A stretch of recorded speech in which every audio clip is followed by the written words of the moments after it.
Hello friends, welcome back to my channel. आज फिर हम आपके लिए एक नई कहानी लेकर आए हैं। महान पुस्तक।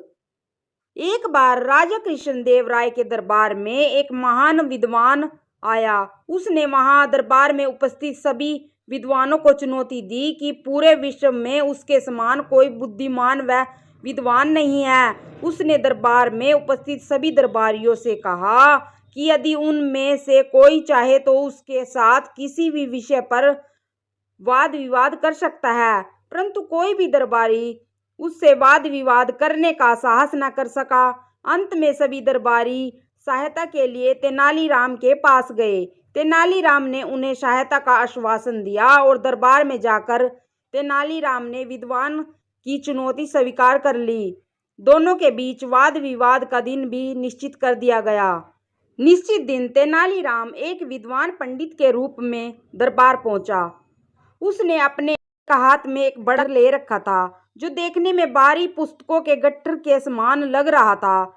शीघ्र ही वह महान विद्वान भी दरबार में आकर तेनालीराम के सामने बैठ गया। पंडित रूपी तेनालीराम ने राजा को सिर झुकाकर प्रणाम किया और गट्ठर को अपने और विद्वान के बीच में रख दिया। तत्पश्चात दोनों वाद विवाद के लिए बैठ गए। राजा जानते थे कि पंडित का रूप धरे तेनालीराम की मस्तिष्क में अवश्य ही कोई योजना चल रही होगी, इसलिए वह पूरी तरह अस्वस्थ थे। अब राजा ने वाद विवाद आरंभ करने का आदेश दिया। पंडित के रूप में तेनालीराम पहले अपने स्थान पर खड़ा होकर बोला, विद्वान महाशय, मैंने आपके विषय में बहुत कुछ सुना है।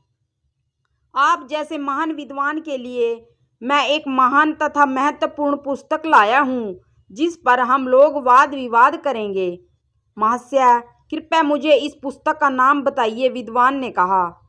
तेनालीराम बोले, विद्वान महाशय, पुस्तक का नाम है तिलक्षता महिषाबंधन। विद्वान हैरान हो गया। अपने पूरे जीवन में उसने इस नाम की कोई पुस्तक न तो सुनी थी न ही पढ़ी थी। वह घबरा गया कि बिना पढ़ी सुनी हुई पुस्तक के विषय में वह कैसे वाद विवाद करेगा। फिर भी वह बोला, अरे यह तो बहुत ही ऊंच कोटि की पुस्तक है, इस पर वाद विवाद करने में बहुत ही आनंद आएगा, परंतु आज का यह वाद विवाद रहने दिया जाए। मेरा मन भी कुछ उद्विग्न नहीं और इसके कुछ महत्वपूर्ण तथ्यों को मैं भूल भी गया हूँ। कल प्रातः स्वस्थ व स्वच्छ मस्तिष्क के साथ हम वाद विवाद करेंगे।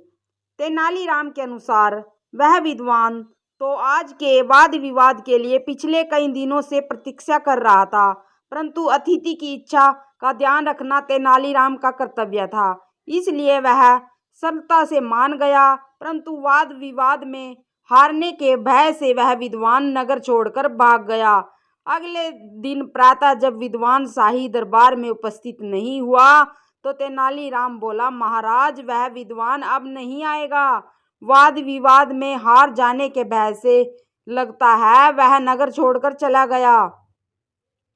तेनालीराम, वाद विवाद के लिए लाई गई उस अनोखी पुस्तक के विषय में कुछ बताओ जिससे कि डर कर वह विद्वान भाग गया। राजा ने पूछा। महाराज, वास्तव में ऐसी कोई भी पुस्तक नहीं है, मैंने ही उसका यह नाम रखा था, तिलक्षता महिषाबंधन।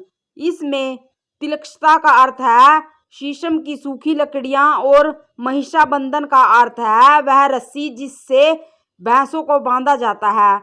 मेरे हाथ में वह गट्ठर वास्तव में शीशम की सूखी लकड़ियों का था जो कि भैंस को बांधने वाली रस्सी से बंधी थी।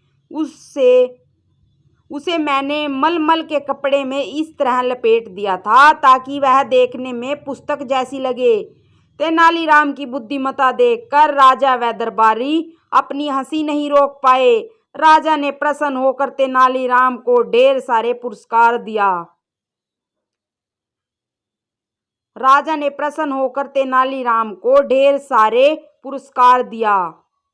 Thanks for watching.